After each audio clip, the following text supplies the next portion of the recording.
Whether you are doing your PhD from Delhi University or Oxford University, one thing is very common: students using AI tools for their research. क्या आपको ऐसा लगता है कि literature review सिर्फ और सिर्फ एक एआई प्रॉम्प्ट से कंप्लीट हो सकता है? डू यू थिंक कि आप अपने रिसर्च को, अपनी पीएचडी के थीसिस को सिर्फ सिर्फ एक प्रॉम्प्ट से लिख सकते हो? If you are thinking like this, और इफ यू आर थिंकिंग कि इस तरीके से आप रिसर्च को कंप्लीट कर सकते हो, then I am going to burst your bubble in this video.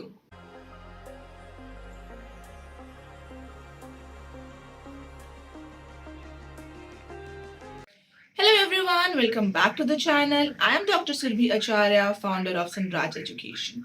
At Sunraj, we help scholars to complete their research with confidence and clarity. And आज की इस वीडियो में I am going to reveal something very critical. AI आपका supporter बन सकता है, but AI आपका replacement कभी नहीं बन सकता.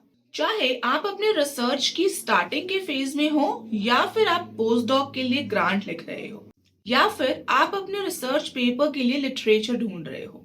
One thing is very important: your research requires human intelligence, critical thinking and contextual understanding, जो कोई भी एआई टूल कभी भी नहीं कर सकता. एआई टूल यूज करना गलत नहीं है, या फिर एआई यूज करना अनएथिकल नहीं है, लेकिन टोटली एआई पे डिपेंड होना आपके रिसर्च के लिए बहुत ज्यादा खराब है. ये आपको आपके रिसर्च से बैन भी करवा सकता है. There are news, there are articles जहां पर यूनिवर्सिटीज ने स्टूडेंट्स को फाइनल डिफेंस के टाइम पर उनकी रिसर्च बैन कर दी है, because they have use excessive AI. इन सब चीजों से बचने का बहुत बढ़िया तरीका है मैनुअली काम करो. जितना ज्यादा अपने रिसर्च के बारे में सोच के, जितना ज्यादा अपने रिसर्च को समझ के काम करोगे, उतना आपके रिसर्च के लिए बढ़िया होगा. Today, in this video, I am going to give you a complete roadmap, a step-by-step framework जो आपको हेल्प करेगा अपने लिटरेचर रिव्यू को कॉन्फिडेंस के साथ मैनुअली कंप्लीट करने में. And before we dive in, if you are serious about your research and want to know frameworks and steps that will help you to complete your research better, then hit that subscribe button and press the bell icon. तो जब भी नई वाली video आएगी with tips, tricks and frameworks, तो आपके पास सबसे पहले नोटिफिकेशन आएगी. And now let's dive in into the framework and the steps. Step number 1, finding the right papers. ये वाला स्टेप क्वालिटी के बारे में है, ना कि क्वांटिटी के बारे में. आप एआई टूल्स को यूज करके डिस्कवर कर सकते हो related and influential studies through visual research maps. सिर्फ और सिर्फ कीवर्ड्स पर रिलाई मत करो. Follow citation network to see how ideas evolve. Step number 2 है systematic screening, the 3 pass method. सबसे पहले 5 मिनट सिर्फ और सिर्फ टाइटल, एब्स्ट्रैक्ट और कंक्लूजन को पढ़ो और क्विकली डिसाइड करो रेलेवेंट है या नहीं. Second pass 20 minutes, talk about introduction, headings, figures और रेफरेंसेस को स्किम करो. आपका गोल पेपर के स्ट्रक्चर को समझना होना चाहिए. And the third pass, deep reading. सिर्फ टॉप 20-30 पेपर्स के लिए मेथडोलॉजी को क्वेश्चन करो, लिमिटेशंस नोट करो और उसके असम्पशंस को प्रॉपर्ली नोट डाउन करो. Step number 3, smart note taking. ये स्टेप सबसे इंपॉर्टेंट है. अगर आपके नोट्स प्रॉपर्ली नहीं लिखे गए हैं तो आपका बहुत ज्यादा टाइम वेस्ट हो जाएगा. Manage your citation. उसके बाद अपने नोट्स को 3 पार्ट में डिवाइड करो: मेन आइडियाज, की details and critical comments. Step 3, उसकी थीम्स बनाओ: methodology, theoretical framework, research gap, Indian context. जो पेपर जहां पे फिट होता है उसको वहां पे लिखना शुरू कर दो. Step number 4, synthesis and gap analysis. Step number 4 अगर आप मैनुअली करोगे तो ही आपको ज्यादा फायदा होगा. सबसे पहले थियमेटिक मैट्रिक्स. एक टेबल बनाओ जिसमें स्टडी एंड कॉलम लिखोगे, themes, methodology, finding and limitations, and start filling this with your research papers. धीरे धीरे आपको पैटर्न्स ऑटोमेटिकली दिखना शुरू हो जाएंगे. Then identify contradictions. Study A ये कह रही है, स्टडी बी ये कहती है, क्यों? इससे आपकी रिसर्च अपॉर्चुनिटी फाइंड आउट होती है. Third, spot the gap. अभी तक क्या स्टडी नहीं हुआ, ये आपका कॉन्ट्रीब्यूशन होगा आपकी रिसर्च में.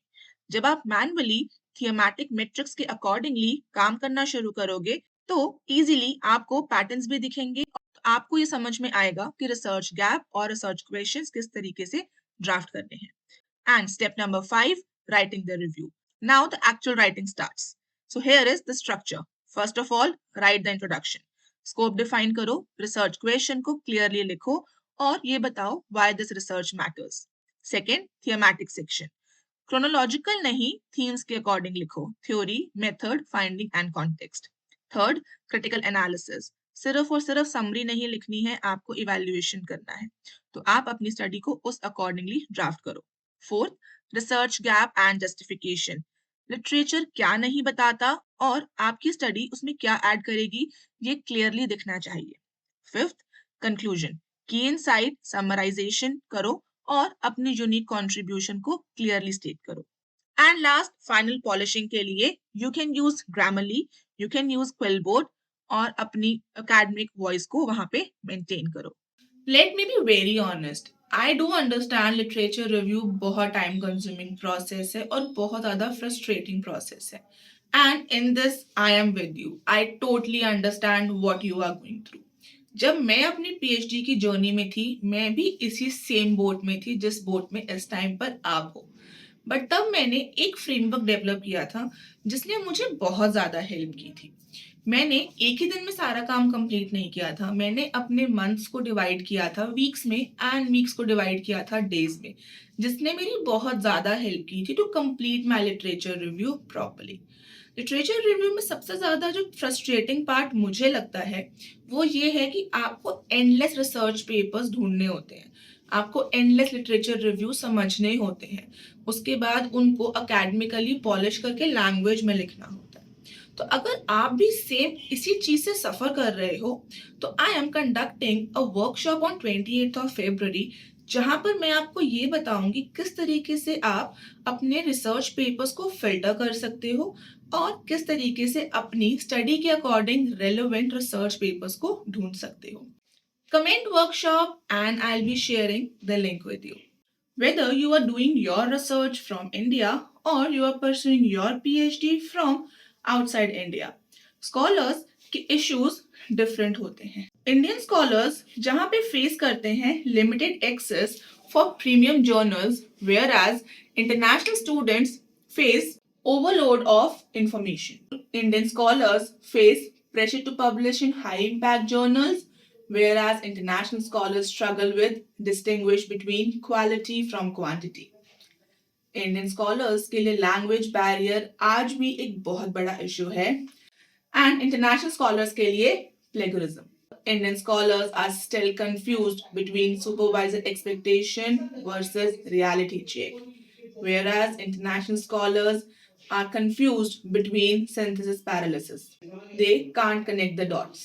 इंडियन स्कॉलर्स के पास टाइम क्रंच है due to teaching and job responsibilities, whereas international scholars struggle with imposter syndrome. ऐसा नहीं है कि जो चीजें इंडियन स्कॉलर्स फेस कर रहे हैं वो इंटरनेशनल स्कॉलर्स नहीं करते, या फिर जो इंटरनेशनल स्कॉलर्स फेस कर रहे हैं वो इंडियन स्कॉलर्स फेस नहीं करते. बट जो मैंने इश्यूज आपको बताए हैं वो जर्नलाइज्ड इशू है. यूजुअली ये सारी चीजें होती हैं. मेरे पास इंडियन एंड इंटरनेशनल दोनों स्कॉलर्स हैं, so I understand both the pains. Indian scholars, Indian supervisor want something else, whereas international scholars and international supervisor want you to do everything on your own. So अगर आप भी in same issues से सफर कर रहे हो and you want guidance and clarity, we have one-to-one mentorship program also, where I'll be teaching you everything from scratch and help you understand your research better. Comment consultation and we'll be sharing the form with you. AI tools आज के time में सब कुछ कर सकता है. Synthesis, literature review, thesis लिखना, citations को प्रॉपर्ली मैनेज करना, रेफरेंसेस को मैनेज करना, आपको पेपर्स ढूंढ के देना, everything is being done by AI. लेकिन पॉइंट ये है कि एआई अगर सारा कुछ कर सकता है, still why me and a lot of researchers, a lot of supervisors still focusing on using manual work. Actually में there are things जो AI नहीं कर सकता, और वो है AI cannot understand the nuisance of your specific research gap. Critical evaluation. It cannot judge if a 2015 study is still relevant in 2025. AI doesn't create original intellectual contribution. And the main point, ethical integrity. मैंने बहुत सारे tools खुद भी use किए हैं जो claim करते हैं कि हम एआई कंटेंट को 100% ह्यूमनाइज कर देंगे, and I tell you, I fail. Yes, I do fail. So I never suggest my scholars, my researchers कि एआई टूल के पास जाकर एआई ह्यूमनाइजर टूल यूज करो, बिकॉज वो एक्चुअली में नहीं काम करता. So, इन सब चीजों से बचने के लिए why not you pick up your pen and start writing your own literature review? So, scholars, AI tools बहुत ज्यादा powerful assistant है. आप इससे सर्चिंग, समराइज एंड ऑर्गेनाइजिंग करवा सकते, लेकिन critical thinking, conceptual mapping, understanding the research and original argumentation, ये सारी चीजें हमेशा अपने पास रखना. The Sanraj framework will give you a clear roadmap. The Sanraj framework, do's and don'ts about how to use AI ethically with some prompts and a structure. ये सारी चीजें हमने एक PDF में ऐड की हैं. Comment Sanraj framework and I'll be sharing that with you. My funda is very clear. I always keep 50-30 and 20 ratio. 50 mind work, 30 framework, and 20% use of AI. And that's how 100% you are research ready. Do remember, literature review आपके research की formality नहीं है. Literature review आपके research की foundation है. जितना strong foundation break होगा, उतनी ही स्ट्रॉन्ग आपके रिसर्च की बिल्डिंग बनेगी. ये डिपेंड आपको करना है कि अब आपको एक रूम का घर चाहिए या फिर आपको पूरा मेंशन चाहिए.